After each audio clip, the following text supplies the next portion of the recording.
আমার চেনা নদী, সেই নদীটির কাছে এলে ছলাৎ লাগে বুক চাতালে, জল থই থই বৃষ্টি যাপন, উধাও ফুটি ফাটা।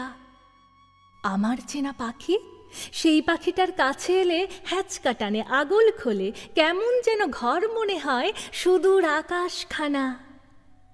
আমার সবুজ বন, সেই বনেরই পাতায় ডালে পদাবলীর কাব্য দোলে, আড়াল থেকে কার খেয়ালে প্রাণের উদযাপন। আমার চেনা মাঠ, সেই মাঠেরই প্রান্ত রেখায় মন কেমন এক সুর ভেসে যায়, দিল খোলা কোন বাউল আমায় শেখায় বাঁচার মানে। এবার শরৎকালে দুর্গাপুজো এলে যাবই আমার নদীর কাছে, মাঠে সবুজ বনে, পাখিটাকেও সঙ্গে নেব জীবন অন্বেষণে।